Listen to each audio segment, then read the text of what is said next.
Everyone, welcome to the class. Today we discuss about the topic about industrial revolution. This topic is taken from social history of England. First, you know what is meant by industrial revolution.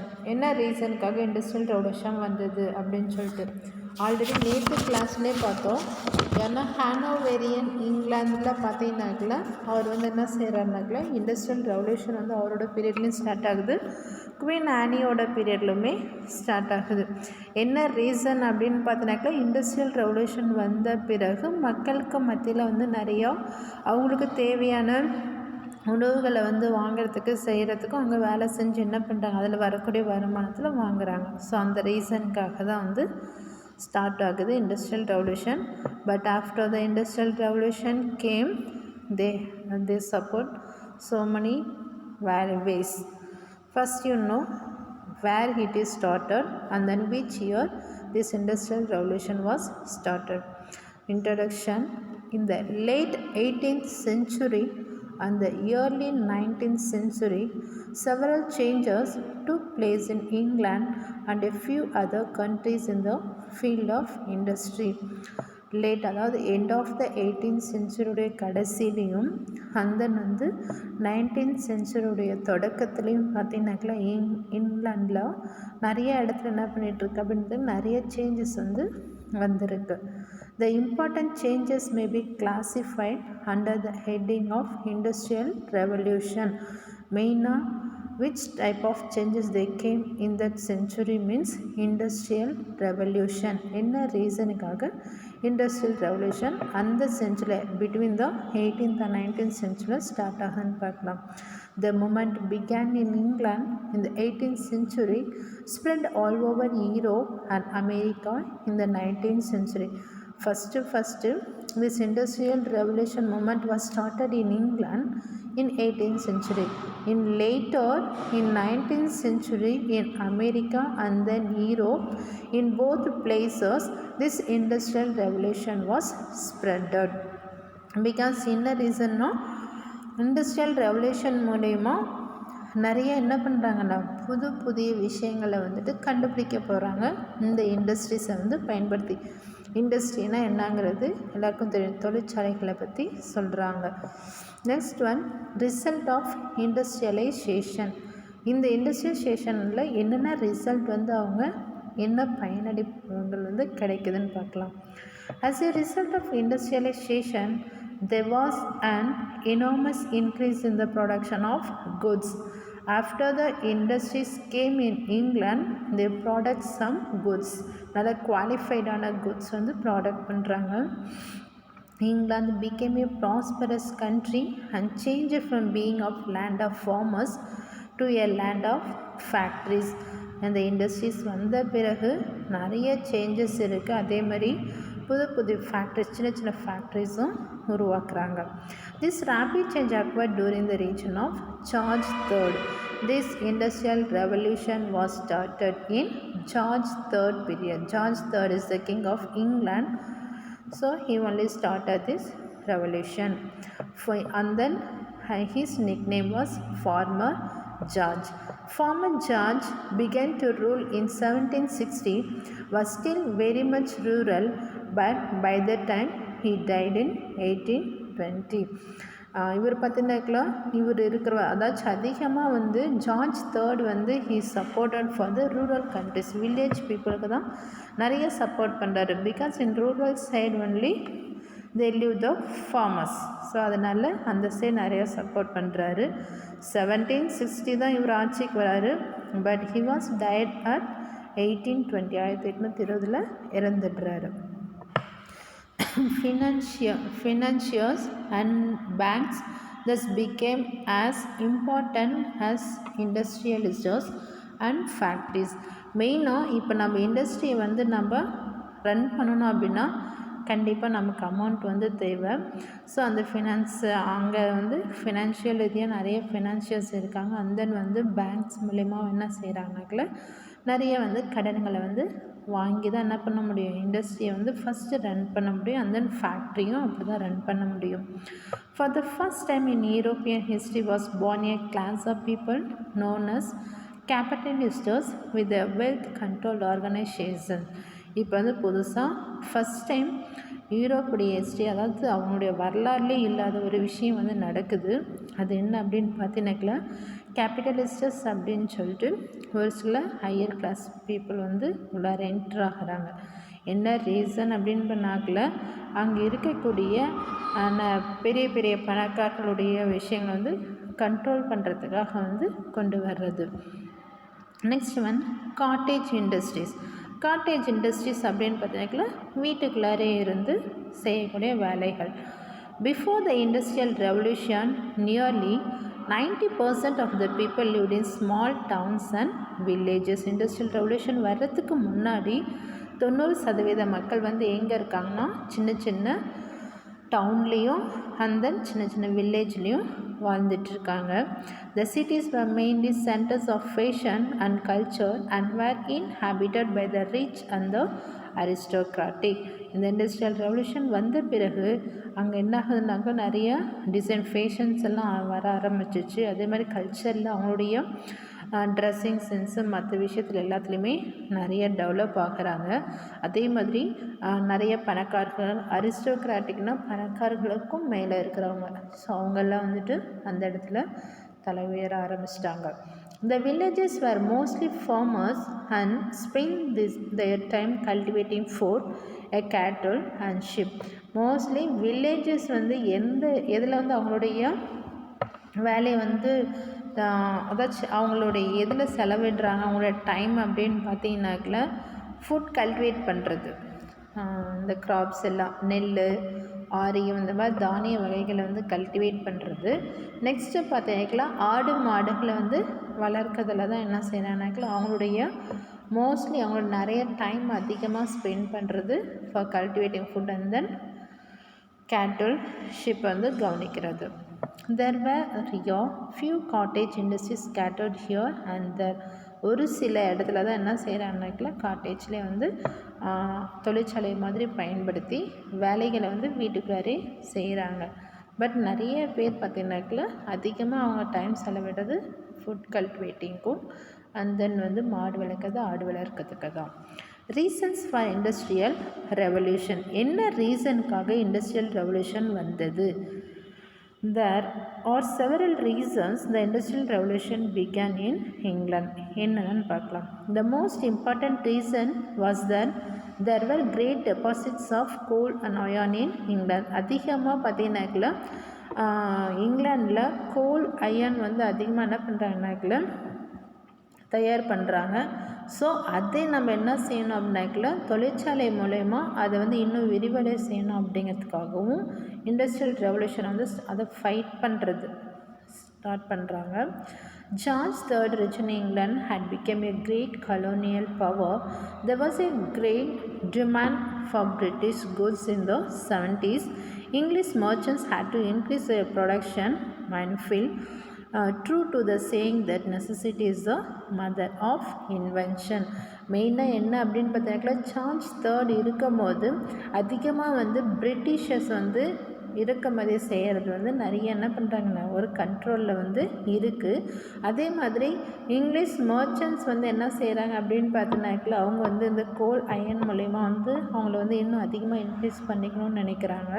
So அதனால் George என்ன சொல்கிறாரு அப்படின்னு பார்த்தீங்கன்னாக்கில் necessity is the mother of invention. அதாவது தன்னுடைய தேவைக்கு மட்டுமே என்னது நம்ம வந்து நம்ம நாட்டில் வந்து தயாரிக்கிறத நம்ம போதுமானதாக பயன்படுத்தினா போதும் அப்படின்னு சொல்லிட்டு அதர் கண்ட்ரிலேருந்து வரக்கூடியதை என்ன பண்ணுறதில்ல, அவர் இறக்குமதி செய்யறது கிடையாது. ஸோ இந்த ஒரு ரீசனுக்காகவும் ரெவல்யூஷன் வந்து ஸ்டார்ட் ஆகுது. மாடர்னிஸ்ட் இண்டஸ்ட்ரீஸ் புது புதிய கண்டுபிடிப்புகளை எப்படி கண்டுபிடிக்கிறாங்க. If affected and altered every sphere of British life, the chief industries to be modernized were the textile industry and the iron and coal industries. இப்போ இண்டஸ்ட்ரி மூலயமா என்ன செய்கிறாங்க அப்படின்னு பார்த்தீங்கன்னாக்கில் டெக்ஸ்டைல் இண்டஸ்ட்ரினா எல்லாருக்குமே தெரியும், துணியை வந்து நெய்யறது, தைக்கிறது, இந்த மாதிரி இது தான் டெக்ஸ்டைல் இண்டஸ்ட்ரி சொல்லுவோம். நெக்ஸ்ட்டு பார்த்தீங்கன்னாக்கில் அயனும் கோலும் வந்து தயாரிக்கிற இண்டஸ்ட்ரீஸும் modernist இண்டஸ்ட்ரியாக உருவாகிடுச்சு. With the development of the industries, transport also was forced to undergo a transformation. First வந்து கடல் வழி மூலயமாவே வந்து ஏற்றுமதி செஞ்சுட்டு இருந்தவங்க இப்போ வந்து இது துணியெல்லாம் வந்து நெய்ய ஆரம்பித்த பிறகு என்ன செய்கிறாங்க அப்படின்னு பார்த்தாக்கா டிரான்ஸ்போர்ட் ஃபெசிலிட்டி வந்து வேணும் அப்படின்னு சொல்லிட்டு ஃபோர்ஸ் பண்ண ஆரம்பிக்கிறாங்க. The textile industry was most affected by the revolution. So இந்த ஃபைட்டு நடந்துட்டு இருக்கிறனால துணி தைக்கக்கூடிய அந்த இதெல்லாம் என்ன ஆகிடுது, அப்படியே வந்து ஸ்டாப் ஆகிடுது, நிறையா லாஸ் ஆகிடுது. Between 1750 and 18, power driven machinery was introduced into the textile industry. இப்போ வந்து கையால் மட்டுமே நெய்ய முடியாது. ஒரு இண்டஸ்ட்ரி அப்படின்னாக்குள்ள ஒரு நாளைக்கு எப்படி ஒரு 1000 துணிகள் வந்து நெய்யணும் அப்படிங்கும்போது கண்டிப்பாக என்ன வேணும், மிஷின்ஸ் வேணும். மிஷின் இல்லாமல் கையில் வந்து என்ன பண்ண முடியாது, துணியை வந்து நெய்ய முடியாது. ஸோ அதனால் என்ன செய்கிறாங்க அப்படின்னு பார்த்தீங்கன்னாக்குள்ள பவர் டிரைவன் அப்படின்னு சொல்லிட்டு ஒரு மிஷினை வந்து கண்டுபிடிக்கிறாங்க. The number of workers was insufficient to satisfy the huge bulk of orders. There was an increasing demand for machinery in order to increase production.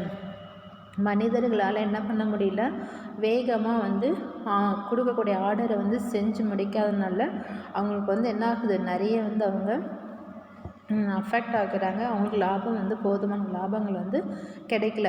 So எப்படியாவது என்ன பண்ணணும், கொடுக்கக்கூடிய ஆர்டர்ஸை முடிக்கணும். இதுக்கு என்ன செய்யணும் அப்படின்னு சொல்லிட்டு தான் என்ன செய்கிறாங்கன்னா ஸ்பின்னிங் வீல் அப்படின்னு சொல்லிட்டு ஒரு வீல் வந்து கண்டுபிடிக்கிறாங்க.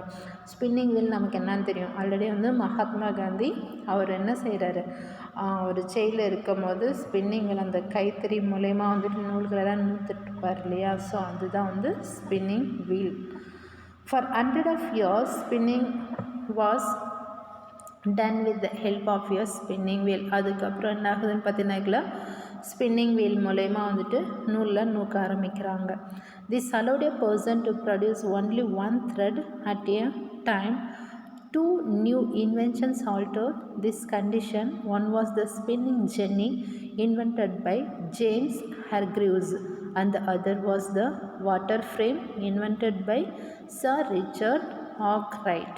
இப்போ இந்த என்ன ஆகுது, இந்த ஸ்பின்னிங் வீல் மூலயமா ஒரே ஒரு நூலை மட்டும்தான் என்ன பண்ண முடியும், நம்மளால் வந்து ப்ரொடியூஸ் பண்ண முடியும், நூற்க முடியும். ஸோ அதனால் இதை சேஞ்ச் பண்ணணும் அப்படிங்கிறதுக்கு அந்த ஸ்பின்னிங் வீல்லே 2 வீல் வந்து புதுசாக கண்டுபிடிக்கிறாங்க. ஒன்று வந்து பார்த்திங்கன்னா ஸ்பின்னிங் ஜென்னி, இன்னொன்று பார்த்திங்கனாக்கில் வாட்டர் ஃப்ரேம் அப்படின்னு சொல்லிட்டு கண்டுபிடிக்கிறாங்க. The spinning jenny was invented by James Hargreaves and then water frame was invented by Sir Richard Arkwright. The machine called the spinning mule. இப்போ அந்த 2 மெஷின்ஸும் வந்து என்னவா சொல்கிறாங்கன்னா ஸ்பின்னிங் மியூல் அப்படின்னு சொல்கிறாங்க. இது யார் இன்வென்ட் பண்ணுறாங்க அப்படின்னு பார்த்தீங்கன்னா சாமுவேல் கிராம்ப்டன் வந்து இன்வென்ட் பண்ணுறாரு. எந்த இயர்னா 1770. ஸோ இது எல்லாமே வந்து அவங்களுடைய லைஃப் வந்து டோட்டலாக சேஞ்ச் பண்ணிடுது இந்த இன்வென்ஷன் மூலயமா இங்கிலாந்து மக்களுடைய லைஃப்பாக. இப்போ வீவிங் எப்படி வந்து தைக்கிறாங்க. Weaving was another problematic area. Most of it was due on handlooms. இப்போ வந்து இன்னொன்று துணி வந்து ஹேண்ட்லூம் துணி கைத்தறி மூலயமா வந்து தைக்கிறது இப்போ இன்னொரு ப்ராப்ளமாக மாறுது. இவ்வளோ நாள் நூலை மட்டும் ரெடி பண்ணுறது வந்து ப்ராப்ளமாக இருந்தது, இப்போ வந்து துணிகளை வந்து தைக்கிறது. In 1733, John Kay invented flying shuttle. அது இப்போது ஹேண்ட்லூம் சாரீஸ் எல்லாம் தயார் பண்ணுறதுக்காக ஃப்ளையிங் ஷட்டில் அப்படிங்கிற ஒரு மிஷினை வந்து ஜான் கிரே வந்து கண்டுபிடிக்கிறாரு. In 1780, Edmund Cartwright invented a steam powered loom. இப்போ அந்த ஃப்ளையிங் ஷட்டில் மூலயமாவும் என்ன பண்ண முடியல, துணியை வந்து ஒழுங்காக வந்து ப்ராப்பராக நெய்ய முடியல அப்படிங்கிறதுக்காக எட்மண்ட் கார்ட்ரைட் என்ன செய்யறானாக்கா ஸ்டீம் பவர் லூட் அப்படிங்கிற ஒரு இதை வந்து கமிஷன்ஸ் வந்து கண்டுபிடிக்கிறார். எந்த இயர்னா 1780. After the invention of the power loom, British textile industry took giant leaps forward. இப்போது அந்த ஸ்டீம் பவர்ட் லூன் அப்படிங்கிற மிஷினை கண்டுபிடிச்ச பிறகு இதுவரை அவங்களோட லைஃப்லேயே வந்து அவங்க பார்க்காத அளவுக்கு என்ன பண்ணுறாங்கன்னா பெரிய சக்ஸஸை வந்து அவங்க லீட் பண்ணுறாங்க. என்ன ரீசன்னா எல்லாமே சொல்லக்கூடிய, அதாவது கொடுத்த ஆர்டரை அவங்க கொடுக்குற டைம்குள்ளே என்ன பண்ணிடுறாங்க, ப்ராப்பராக செஞ்சு முடிச்சிடுறாங்க. Next one machines. அது இல்லாமல் இன்னும் புது புது மெஷின்ஸ் வந்து கண்டுபிடிக்கிறாங்க. As early as 1698, Thomas Savery had invented a pumping engine source of power was steam. Already வந்து ஸ்டீம் பவர்ட் லூன் வந்து எட்மண்ட் கார்ட்ரைட் வந்து பண்ணியிருக்கிறாரு, இன்வென்ஷன் பண்ணியிருக்காரு. அதே மாதிரி தான் தாமஸ் சாவர் என்ன பண்ணியிருக்காருன்னா பம்பிங் என்ஜின் வந்து கண்டுபிடிச்சிருக்காரு. எந்த இயர்னா 1698. 1712 தாமஸ் நியூ காமன் என்ன செய்கிறாரு அப்படின்னு பார்த்தினாக்கா அந்த பம்பிங் இன்ஜினை இன்னும் புதுசாக வந்து என்ன பண்ணுறாருனாக்கா புது விதமாக கண்டுபிடிக்கிறாரு. Thomas Watt gave to the world the steam engine. அந்த நியூவாக கண்டுபிடிச்ச அந்த பம்பிங் இன்ஜினுக்கு என்ன நேம் வைக்கிறாங்க அப்படின்னு பார்த்தீங்கன்னாக்கா ஸ்டீம் இன்ஜின் அப்படின்னு சொல்லிட்டு நேம் வைக்கிறாங்க. For the manufacture of this machines and engines it was necessary to have good machine tools. உண்மையிலே இதுவரை கண்டுபிடிச்சதுலே இந்த ஸ்டீம் இன்ஜின் தான் வந்து பெஸ்ட் மெஷின் டூல்ஸாக இருக்குது. John Wilkinson invented boring machine and drilled precise holes. அதுக்கப்புறம் ஜான் வில்கின்சன் வந்து boring மெஷினும் அந்த ட்ரில்டு ப்ரெஸஸ் ஹோல்ஸ் போடக்கூடிய மெஷின்ஸும் கண்டுபிடிக்கிறாரு. In 1830, nearly all the basic tools that were necessary for modern industry were available. இப்போ முடிஞ்ச வரை என்ன பண்ணிட்டாங்க, அவங்களுக்கு போதுமான மெஷின்ஸ் எல்லாமே வந்துட்டு இங்கிலாண்டில் கண்டுபிடிச்சிட்டாங்க. Raw materials. The two raw materials needed for industrialization were iron and coal. Raw materials பார்த்தா அதாவது இந்த அயன் மூலியமாகவும் கோல் மூலியமாகவும் நம்ம என்ன பண்ணலாம், ஒரு இதை வந்து ஹீட் பண்ணக்கூடிய அளவுக்கு உண்டு. ஸோ அந்த ரா மெட்டீரியல்ஸ் எது அப்படின்னு பார்த்தோன்னா அயான் அண்ட் கோல் வந்து raw materials. In 1720 iron making techniques began to improve. 1730 என்ன செய்கிறாங்கன்னு பார்த்தீங்கன்னாக்கில் அயன் வந்து இன்னும் எப்படி வந்து நம்ம அதிகப்படியாக நம்ம தயார் பண்ணணும் அப்படிங்கிறத பற்றி இம்ப்ரூவ் பண்ண ஆரம்பிக்கிறாங்க. At coal was necessary to smelt iron. Most of the iron industries were concentrated in coal mining regions. இப்போது நிறைய இண்டஸ்ட்ரீஸில் வந்து எதை யூஸ் பண்ண ஆரம்பிச்சிட்டாங்கன்னா அயான் கோல் ரெண்டுமே வந்து யூஸ் பண்ண ஆரம்பிச்சிட்டாங்க. Now we have to introduce transport. Transport played an important role in the industrialization of England. First already பார்த்தோம், அதாச்சும் ஃபஸ்ட்டு மெஷின்ஸ் எல்லாம் வந்து கண்டுபிடிச்சி இதெல்லாம் வந்து நம்ம இன்னும் நிறைய இதிலலாம் டெவலப் பண்ணணும் இண்டஸ்ட்ரின்னு சொல்லிட்டு கண்டுபிடிக்கிறாங்க. இப்போ டிரான்ஸ்போர்ட், ஏன்னா டிரான்ஸ்போர்ட் கண்டிப்பாக வேணும். டிரான்ஸ்போர்ட் இருந்தால் மட்டும்தான் ஒரு இடத்துலேருந்து இன்னொரு இடத்துக்கு என்ன பண்ண முடியும், நம்ம ப்ரொடியூஸ் பண்ணக்கூடியதை நம்ம அடுத்த இடத்துக்கு நம்ம ஏற்றுமதி செய்ய முடியும். நம்ம விளைவிக்கிற பொருட்கள் எல்லாம் நாமளே செஞ்சுட்டு இருந்தோம் அப்படின்னா அது வேஸ்ட். ஸோ இன்னொரு இடத்துக்கு அதை வந்து எடுத்துகிட்டு செல்லும் போது நிறைய என்ன பண்ண முடியும், நம்மளால் வந்துட்டு லாபத்தை வந்து பார்க்க முடியும். அப்போது transport played an important role in the industrialization of England. Transport also very important to improve their goods. Raw materials and finished goods had to be transferred across long distances. ஒரு இடத்துலேருந்து இன்னொரு ரொம்ப தூரத்துக்கு வந்து எடுத்துகிட்டு போகிறதுக்கு எது யூஸ்ஃபுல்லாக இருக்குன்னா transport. British engineers built canals, bridges and lighthouses. Roads were also improved since they were in a very bad condition. அந்த பிரிட்டிஷ் நாட்டில் இருக்கக்கூடிய இன்ஜினியர்ஸ் வந்து என்னென்ன கண்டுபிடிக்கிறாங்கன்னா கேனல்ஸ் வந்து கண்டுபிடிக்கிறாங்க, நெக்ஸ்ட்டு பிரிட்ஜஸ்ஸு, அப்புறம் லைட் ஹவுசஸ், அது மட்டும் இல்லாமல் ரோடு. இது 4 விஷயத்தையும் அவங்க இப்போது கண்டுபிடிக்கிறாங்க. ஏன்னா டிரான்ஸ்போர்ட் கண்டிப்பாக வேணும் அப்படிங்கிறனால. A Scottish engineer John McAdam revolutionised road building and turnpikes received a new lease of life. இப்போ வந்து ஜான் ஆடம் மெக்கடம் என்ன செய்கிறாரு அப்படின்னு பார்த்தீங்கன்னாக்கில் ரோடை வந்து பில்ட் பண்ணுறதுக்கு எல்லா உதவியும் வந்து செய்கிறார். ஒரு லீஸ்ட்டுக்கு மாதிரி எடுத்து அவர் என்ன பண்ணுறாருனாக்கில் அந்த ரோடெல்லாம் புதுசாக கட்டி கொடுக்குறாரு. The new roads were stronger and lasted longer. அதே மாதிரி அவங்க போடக்கூடிய ரோட்ஸ் எல்லாமே பார்த்தினாக்கில் நல்லா ஸ்ட்ராங்காக இருக்குதாம்மா. அது எப்போவுமே என்ன பண்ண முடியாது, அழிக்க முடியாத அளவுக்கு வந்து நல்லா ஸ்ட்ராங்கான ரோடை வந்து ஜான் ஆடம் வந்து போட்டு கொடுக்குறாரு. Titles of England. The earliest railroads were used to transport coal in very rich earth Irving built the first steam locomotive. இப்போ வந்து கோலில் வந்து என்ன செய்யணும், ஒரு இடத்துலேருந்து இன்னொரு இடத்துக்கு பஸ்லலாம் அதை ஏற்றுமதி பண்ண முடியாது, ட்ரெயினில் தான் மோஸ்ட்லி கொண்டு போக முடியும். ஸோ அதனால் என்ன செய்கிறாங்க அப்படின்னு பார்த்தீங்கன்னாக்கா ட்ரெயின் ரோடு மூலயமா வந்து கொண்டு போகிறதுக்காக ட்ரை பண்ணுறாங்க. ஸோ அதுக்கு வந்து இப்போ என்ன செய்கிறாரு அப்படின்னு பார்த்தீங்கன்னா, ரிச்சர்ட் த்ரிவிதிக்ங்கிறவர் ஒரு ஸ்டீம் லொக்கோமோட்டிவ் இன்ஜினை வந்து கண்டுபிடிக்கிறாரு. George Stephenson introduced the first passenger line between Stockton and Darlington in 1825. Richard த்ரிவிதிக் வந்து என்ன செய்கிறாருனாக்கா ஸ்டீம் லொக்கோமோட்டிவை கண்டுபிடிக்கிறாரு. ஜார்ஜ் ஸ்டீபன்சன் வந்து என்ன செய்கிறாரு அப்படின்னு பார்த்தீங்கன்னாக்கா பேசஞ்சர்ஸை வந்து ஏற்றுமதி செஞ்சுட்டு போகிற அளவுக்கு வந்து என்ன பண்ணுறாரு, அந்த பெட்டி ரயில் பெட்டியெல்லாம் வந்து கண்டுபிடிச்சு அது மூலயமா ஏற்றுமதி செய்கிறாங்க. ஃபஸ்ட்டு வந்து ஸ்டாக்டன்லேருந்து டார்லிங்டன் வரை போகிற அளவுக்கு என்ன பண்ணுறாங்க, அந்த ஸ்டீம் இன்ஜினை அதாவது ஸ்டீம் லொக்கோமோட்டிவ் பயன்படுத்தி பேசஞ்சர்ஸை அதுக்குள்ளார கொண்டு போகிற மாதிரி எல்லாமே வந்து அவைலபிளாக பண்ணி கொடுக்குறாங்க. எந்த இயர் வந்து இதை கண்டுபிடிக்கிறாங்கன்னா 1825. England captured world market.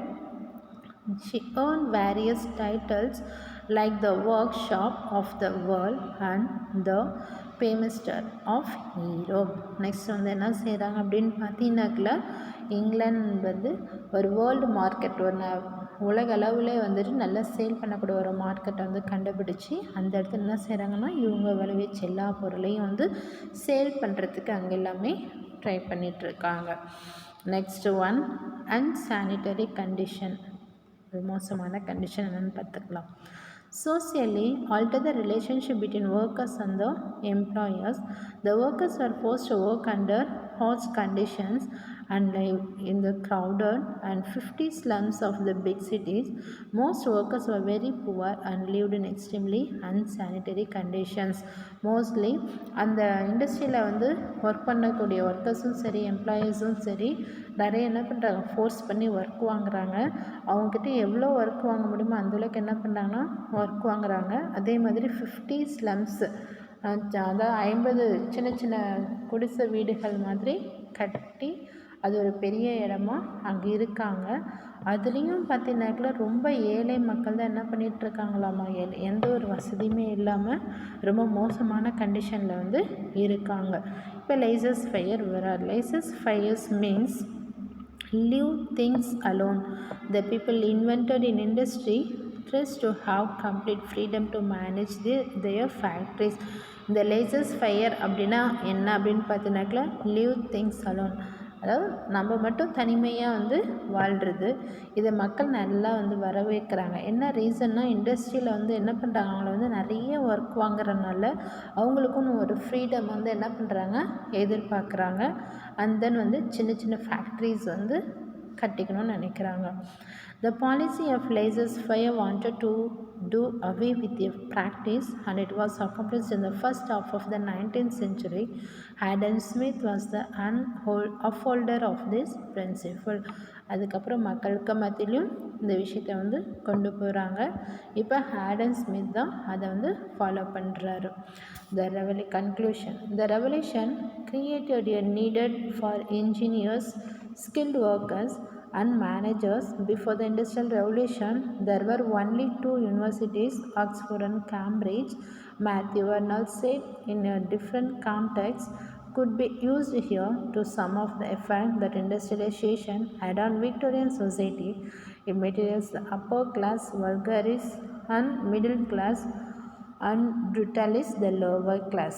Next என்ன சொன்னால், ரெவல்யூஷன் அதாச்சும் இண்டஸ்ட்ரியல் ரெவல்யூஷனோட எண்டில் எல்லா ஒர்க்கர்ஸ்க்கும் அவங்களோட தேவைக்கு ஏற்ற மாதிரி அவங்களுடைய சம்பளம் வந்து கிடைக்கிது. நெக்ஸ்ட்டு பார்த்தீங்கன்னா இண்டஸ்ட்ரியல் ரெவல்யூஷன் வர்றதுக்கு முன்னாடி 2 யூனிவர்சிட்டிஸ் மட்டும்தான் இருக்குது. One is Oxford and another one is Cambridge. நான் மேத்யூ அர்னால்டு என்ன செய்கிறார் அப்படின்னு பார்த்தீங்கன்னாக்கா இந்த ரெவல்யூஷனுக்கு அப்புறம் இன்னும் நிறைய என்ன பண்ணுறாங்க, பெரிய பெரிய ஸ்கூல்ஸ் யூனிவர்சிட்டிஸ் எல்லாம் கொண்டு வரணும் அப்படின்னு சொல்லிட்டு பிளான் பண்ணுறாங்க. இதில் வந்து 3 கிளாஸஸாக பிரிக்கிறாங்க. மெட்டீரியலைசர்ஸ் அப்படிங்கிறது யாருன்னு பார்த்தீங்கன்னாக்கா அப்பர் கிளாஸ் பீப்புள். வல்கரைசர்ஸ் யாருன்னு பார்த்தீங்கன்னாக்கா மிடில் கிளாஸ் பீப்புள். ப்ரூட்டலைசர்ஸ் பார்த்தீங்கன்னாக்கா லோவர் கிளாஸ் பீப்புள். எதுக்கு வந்து இந்த 3 விதமாக வந்து அந்த இண்டஸ்ட்ரியல் ரெவல்யூஷன் மூலிமா பிரிக்கிறாங்க அப்படின்னு பார்த்தீங்கன்னாக்கா அப்பர் கிளாஸஸ் பீப்புளுக்கு பார்த்தீங்கன்னாக்கா போதுமான வருவாய்கள், அவங்களுக்கு மிஞ்சின வருவாய்கள் வந்து அவங்கக்கிட்ட நிறையவே இருக்கும், அவங்கக்கிட்ட இல்லாது எதுவுமே இருக்காது. ஆனால் மிடில் கிளாஸ் பீப்புள் பார்த்தீங்கன்னாக்கா அவங்களால ரொம்ப என்ன பண்ண முடியாது, எதுவும் சம்பாதிக்க முடியாது. ஓரளவுக்கு வந்து ஃபேமிலியை ரன் பண்ணுற அளவுக்கு வந்து எல்லாமே தேவையானது இருக்கும். அதே வந்து லோவர் கிளாஸ் பார்த்தீங்கன்னாக்கா ரொம்ப கொடுமையாக என்ன பண்ணுவாங்க, அவங்க வந்து வேலை வாங்குறது மட்டும் இல்லாமல் அவங்களுக்கு தேவையான போதுமான சாப்பாடு கண்டிப்பாக வந்து கொடுக்க மாட்டாங்க. அதுக்கு தான் இந்த 3 விஷயமாக வந்துட்டு after the industrial revolution they divided in this 2 classes. Thank you students.